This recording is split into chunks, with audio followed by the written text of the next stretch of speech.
This is an EWB production. Hi, I'm Emmy Birch. And I am Sandy Thornton, and this is the Take Us With You podcast. Hey, Sandy, what's the Take Us With You podcast all about? So glad you asked.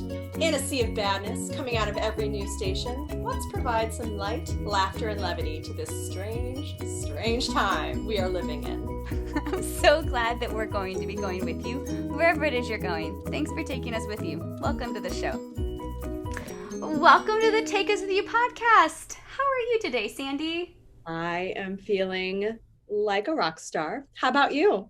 I'm so excited. I'm thrilled that we are recording this. This episode is coming at the beginning of May. It'll be kind of our, let's help you get to that finish line, school's finished, blah. Praise. Like, that is what every parent right now needs to hear. I feel like that's also what every teacher needs to hear. We're almost there. Every teacher, every parent. I feel like after this year, honestly, every human on earth, we all need summer in our lives. Like a legit summer. We all need just a little bit more rejuvenation in our lives as well. I feel it. Well, I want to call this episode We Can Do Hard Things. I'm sure you're going to give it a great title. But I really feel, especially once we share with the listeners some of the cool things going on, I really feel like we can do hard things. And so this episode, I hope, will inspire you who are listening that we love and adore, that you too can do hard things and get to the end of this season, this semester, this year to summer, whatever your thing is. Yes. And also, I think just, Emmy, you and I have been kind of tackling our own interesting journeys over the course of the last, certainly few weeks, few months. So this will be a nice way to kind of... Yes, I know. I'm personally really excited to be recording this because it means I'm not pretending to be a Disney animator and create my third virtual concert. Don't worry, they've each been unique. In the spring of last year, we had like the little mini squares. We did one of those concerts. Last Christmas, I did an interactive concert where there were sing-alongs and all sorts of fun stuff. And this one, this is like an Emmys, Grammys inspired live virtual stream thing. You should call them the Grammys. You're welcome. Thank you. I'm here all day. Yes, I love it. Hey, speaking of good articles, you got any good articles? Because I got some pretty good tips. I do. So here is the article I literally just found 30 seconds ago. People are stealing Legos. Here's why. This is an NPR article. So I'm not going to step on them. I hate Legos. I've done that. They've been embedded in my foot. It's not fun. Okay, here we go. Lego larceny may be on the rise. French police have been investigating an international ring of toy thieves with a particular affinity for the colorful interlocking bricks, according to a recent report from The Guardian. In this case, 3 suspects were caught taking boxes of Legos from a toy shop near Paris with the goal of selling them in Poland, according to Le Parisien. Now, can we just pause for a minute? You can go to any toy store, Target, Walmart. Hell, you can go to your grocery store and probably pick up some Legos. Why is this a hot commodity item? Maybe Poland doesn't have that luxury of Legos. We should not take that away from them. Poland might have some type of lock on Legos. Yeah, but they have to buy it illegally like crack. Have you met a 3-year-old boy who wants a certain kind of Legos? That's true. I mean, I have, yes. Okay. So, I have nephews. I don't really know much, but I know that Legos are a thing. It's a thing. Don't get the tiny Legos. One time I got them the tiny Legos. I didn't read the age requirement.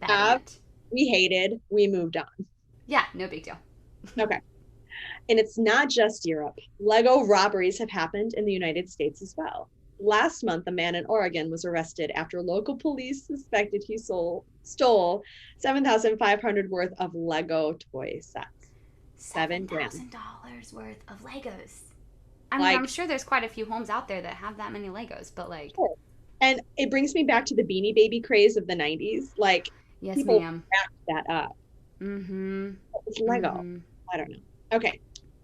Here's where we get to the crux. There's a lot of money in Legos. Lego sets come out in limited editions and they soon become collector's items. Now, yes, I have seen that. I have seen that in my own husband. Shout out Ken Thornton. He has some kind of Lego thing that he made that is literally Buckingham Palace, and it sits on top of our DVD case. And God forbid we dismantle it. We cannot. So it's just now a part of our home environment. It's now a part of our artwork. Yes, it's art. It's a Lego art. Art. Art, yes. Through the eyes of the beholder. Oh gosh. There might even be a whole black market for the bricks. Lego specialist Gerben van Ilkens. I mispronounced that. I know we're all surprised. Ishken? Gerben van Ishken tells Yeah, Scott. who's a Lego specialist? That's a job. How do you get a degree in Lego specialty? Yeah, like what do you major in? Maybe you live in Legoland. Engineering? Do you think you major in engineering? Or structural design. Architecture? Maybe. I don't know. Okay, continue. This is okay. Good. Well, that's very difficult to prove that there's a black market. This is what, I'm just going to call him Gerben because that's the one name I can pronounce, Gerben says. However, there's an enormous amount of collectors out there who are missing out on certain sets right now and are willing to pay a lot of money for these sets, he says. Gerben is an auctioneer at an auction website for collectibles. He says the most valuable and sought after sets are those in their original packaging, not opened yet. Well, everybody knows that. Every nerd out there knows that. Okay. For example, everyone that collects things, I shouldn't call them nerds. I used to collect porcelain dolls. We'll move on. For example, Lego Cafe Corner, a set released in 2007 for about $150, can nowadays run up to $3,000 if kept in its original condition, Gerben says. Other sets routinely fetch thousands of dollars in online marketplaces. Some sellers are asking for more than $3,500 for an unopened set of the Lego Millennium Falcon. That's what we have. We also have the Millennium Falcon. It has definitely been opened, broken apart a bajillion times, and put back together. So I don't think it would fetch $3,500. But you got one.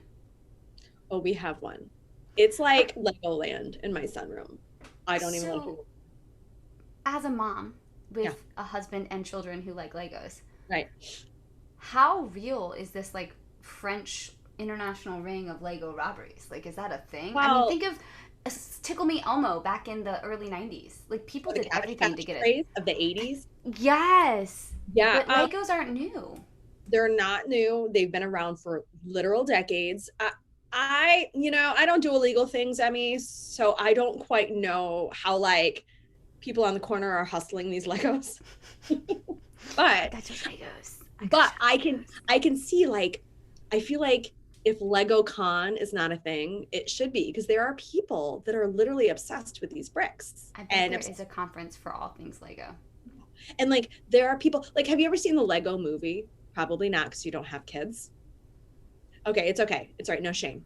But in the Lego movie, Will Ferrell, the dad, has created an entire Lego city in his basement, and he doesn't ever want it touched. Like, once it's made, and he wants to glue all the bricks together so you can't break them apart and start over. Like, and the reason that his character— Why would you glue the Legos? That's stressing me out. But the reason his character exists is because there's clearly people out there that probably do just that very thing, right?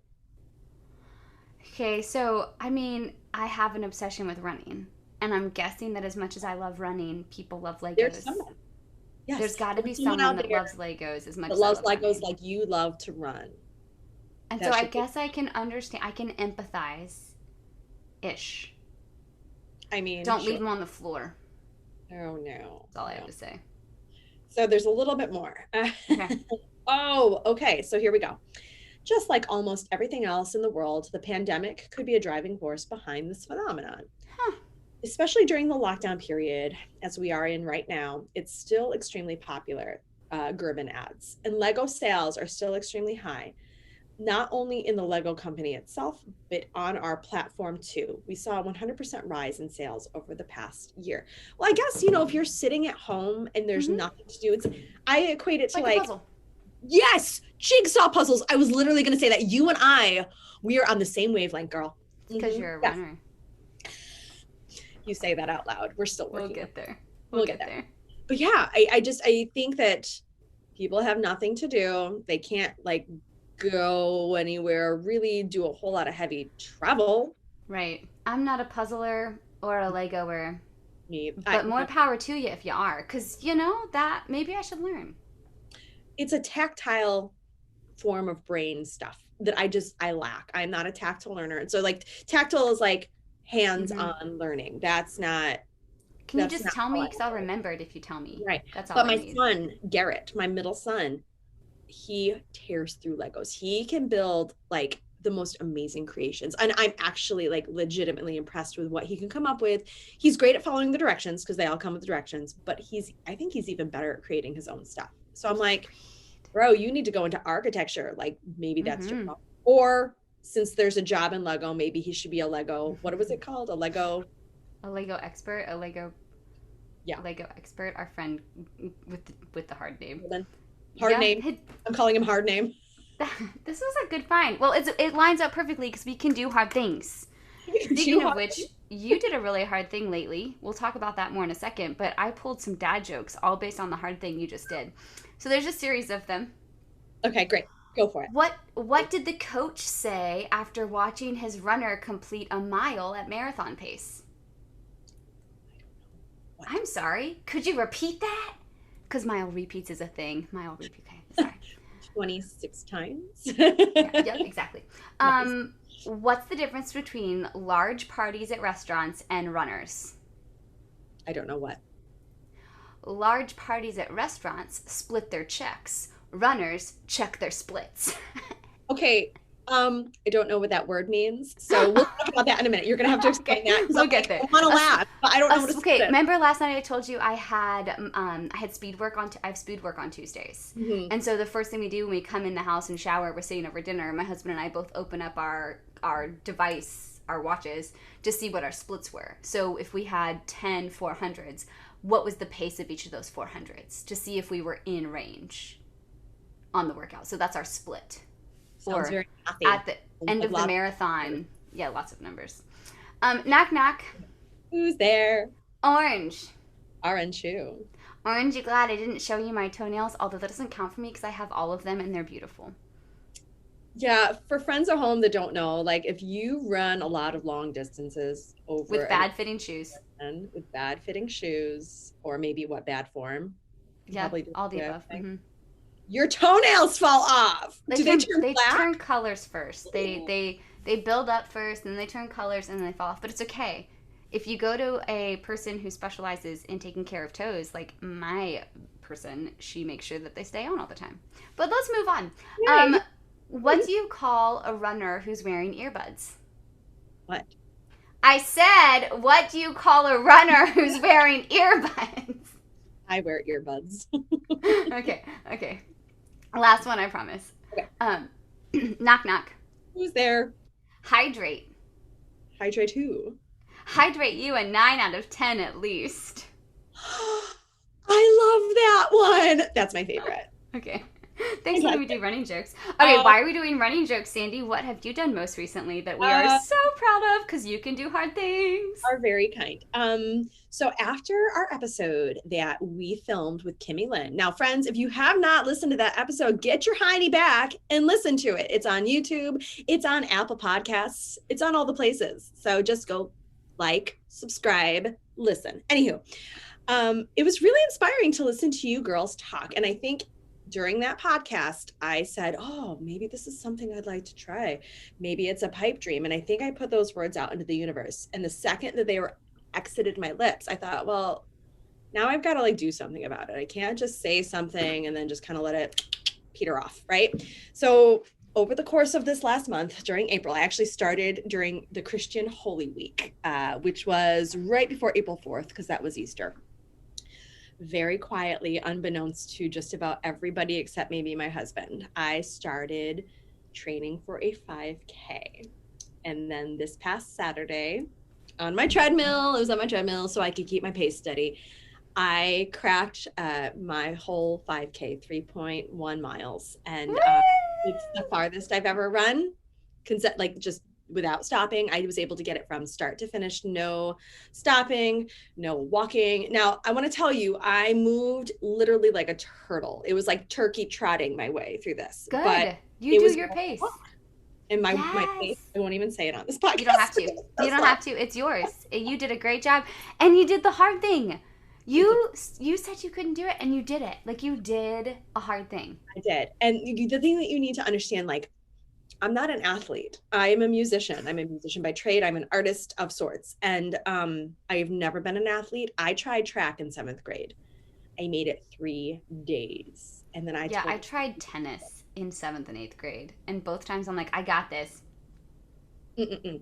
Yeah, I thought I could. I could, and Mm-mm. it was the singular mile. That was what kept like I could not run that mile. I couldn't. And so I ran it for that girl that thought that she couldn't. Mm-hmm. And I But I ran it. think that's so huge. You ran it for the person who said that they couldn't do it. And so if you are listening right now, don't worry about running. This is just the Yeah. analogy that we're using. And think about whatever is that thing that's so hard, like getting to the end of the school year, making it to June 1st, finishing that project, doing that hard thing like Sandy said that you want to put out in the universe, but you're scared. Mm-hmm. Just Creating something new. Like yes. being a creator of something. That can be the hardest thing ever. Like before December of 2020, having a podcast was a pipe dream. Like we have done so many new challenging things this year. I'm proud of both of us, Emmy. And I'm proud of you guys at home too. Because I mean, there's got to be something. There has some, I'm sure those of you that are listening, maybe you've tried something new for the first time. And it could be as basic as like, I tried sushi for the first time, or I tried some new food thing for the first, like or you tried to get your water in for the day, or whatever, you're adding greens to your diet, like whatever is your thing. Yeah. I don't know. It's right? All the little tiny steps. And here's the other thing. The ability to be like, it's okay if it didn't happen today. Yep. That is so huge too. Mm-hmm. And that's well, I was just gonna say, like, that used to derail me. If I missed something, I'm like, well, it's over now. Can't do it anymore. That's not true. No, you just got to keep showing up. And so I want this episode to be like your fire, to just show up. Sandy did her 5K. So now the possibilities are endless. If you can run 5 miles, you can run 6 or 3. If you can run a 5K, you can run a 10K. You can run 6 miles. If you can run a 10K, you sure as heck can run a half marathon. And if you run a half marathon, you might as well run a full. It's funny. I have a girlfriend on Facebook that she just ran her first full marathon also, I think, over the weekend. And it was just like that. She just signed up to do a half marathon. But she goes, I was feeling good. So I just kind of kept going. And then by the time I looked down at my watch, I had already cracked, 20 miles. So I might as well just keep doing it. So that's how I ended up running a marathon. Yeah, that's exactly how it is. But I think that's true with life. Like, we had to put out that first episode. Think of how many times we met and practiced before the episode. And we're still meeting and practicing. It's still you might see our podcast every 2 weeks, but we get together weekly, one, because I love this amazing woman, but also like I need these conversations because they sustain me, they fuel me, they fill me with all of the good energy that I need to just get through life with. And I think we so often pour. And really, instead of pouring, your cup should just be overflowing. It's not a process of pouring out. If you're pouring out, you're going to be empty. Mm-hmm. But you should be giving the overflow that is pouring out of your cup. And maybe your cup's full, right? Right. But you have to find what that thing is. Like, that could be, maybe you're going to read some new books this summer. Maybe you're going to write a book this summer. I mean, so many things. And I think a lot of times I see this a lot with people who want to sing but never do because they feel like they can't.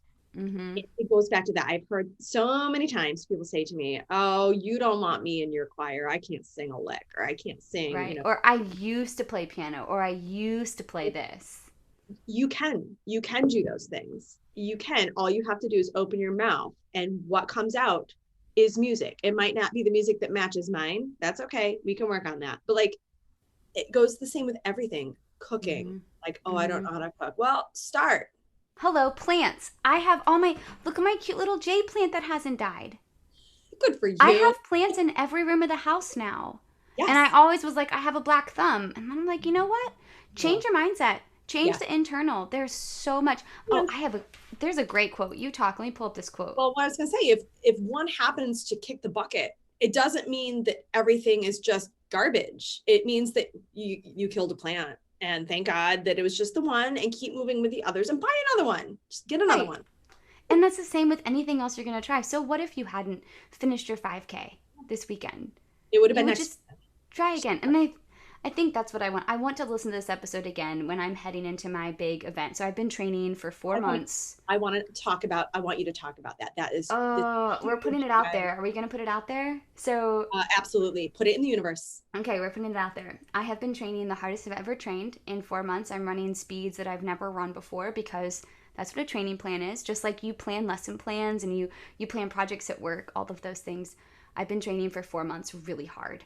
And I am trying to not just qualify for Boston, because I've already qualified for the Boston Marathon before. I'm trying to qualify more than 10 minutes faster than I have to, because that's just kind of it's not a pipe dream, but it just guarantees you a spot at the marathon. Boston Marathon, people. The marathon. Yeah. So to qualify, you have like a certain range you have to run in for your age and your gender. And then you have to apply to get into the Boston Marathon. But you have to run at a Boston qualifier race. So I'm running in Pennsylvania here in a couple weeks.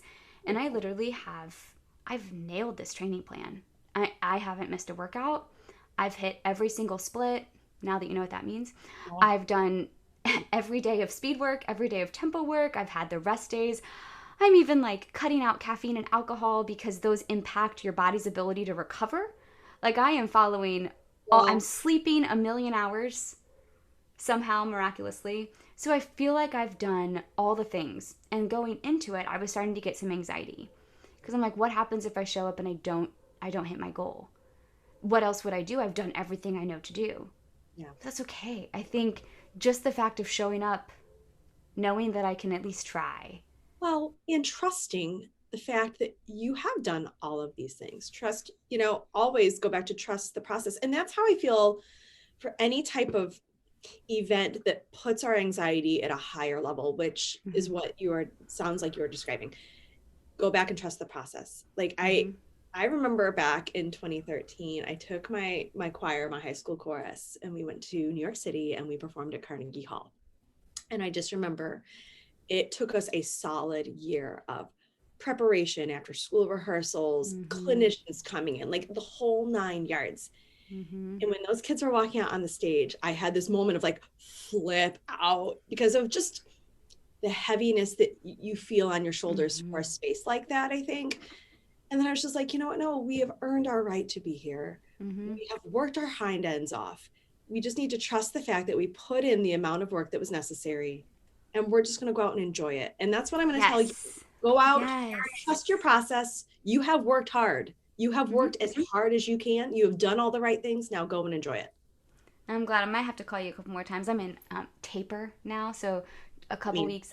So you build your body up to a certain point, and there's a bunch of science that if you reduce about 20 to so % or more from your highest build. So last weekend was my biggest build week. And now I reduced all the way until race day to allow my muscles and my body and my mind to recuperate. So when I go out on race day, I'm in peak performance. Yeah, I'm fresh. Exactly.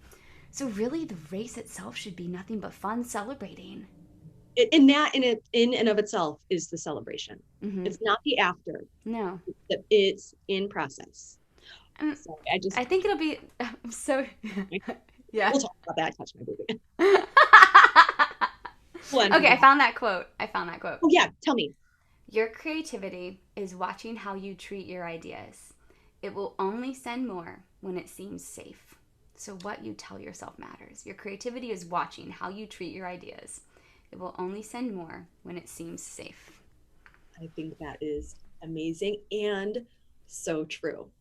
You have to tell yourself good things. Mind frame. Yeah, self-talk is important. How we speak to ourselves, how we speak not only to our minds, our bodies, but also our ideas. That our ideas are valid. And I always go back to this. If I am fixated on a certain idea or a certain activity or a certain event, it means that's what I'm supposed to be doing. Not all this extra like schlock.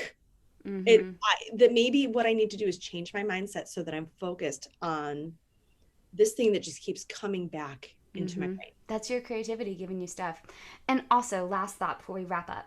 You and I are both runners. We're both musicians. It's hard for me to say that word, there's nothing else to say other than that's true. Even if you're doing something that someone else is doing, that doesn't mean there's not space for you to do it too. because we all bring our unique perspective and our unique self. And you're the only you there is on the planet. So don't rob the world of the opportunity of whatever you're bringing to the table simply because the fear of someone else is already doing it. Join the club. Yeah, exactly. Join the club, and you don't need to do it for that other person. Maybe the thing you're doing is purely for your own soul. Mm-hmm. Do it. Yeah. You can do hard things. You can do. So whatever the hard thing is, you guys just jump in, give it a shot. If it doesn't work the first time, try it again. You can always also change your mind. That's okay too. And if you need us, we can be here cheering you on. Yes, we are. So before we wrap up, I do need to, I'm sorry, I had a little freak out as Emmy was talking. I'm just going to talk about it. I'm going to talk about the boob. Do it. We're talking about hard things. We're talking about hard things. I have an implant here on this side of my body. If you're not watching the YouTube, she's pointing to one singular side of her body. Yes. I had breast cancer in 2017, and we took these babies right off. We just cut them off because they were trying to kill me, and that is not how I want to live my life. No, thank you. For those of you that have never dealt with any kind of implant, I can't even believe I'm talking about this. It's cold here. Hard things. But hard things, it's a hard thing, literally hard thing. But it's cold. And because they are outside of your body, and because silicone is not made from organic material, they get cold. And so like I have this bat wing shirt on today, and I don't wear bras anymore because I don't need to do that because there's nothing that's flopping around. But I put my arm, it's just cold. It's a cold implant. It's a cold boob. It's like having an ice cube inside your shirt. You have an ice cube, basically. Ice cube on my chest. It's and I don't have anything on this side because Laverne worked, Shirley did not. But you're still doing hard things. Like you overcame that. And that is a hard thing. That was one of the hardest things. So friends, there's nothing you cannot do. We believe in you. Hey, we hope you got wherever it was you were going. And thank you for taking us and our crazy stories with you.